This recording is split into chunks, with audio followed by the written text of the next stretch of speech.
በመላው ዓለም ለምትገኙ የክርስትና እምነት ተከታዮች በሙሉ እንኳን ለፋሲካ በዓል በሰላም አደረሳችሁ።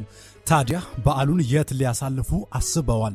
ቦርን አጌን የአእምሮ ህሙማን ማገገሚያ ማዕከል ከጎዳና በማንሳት ሕክምናና እንክብካቤ እያደረገላቸው ይገኛል። ድርጅቱ ከተቋቋመበት 2008 ዓመተ ምህረት ጀምሮ 427 ህሙማን አገግመው ወደ ማህበረሰቡ ተቀላቅለዋል።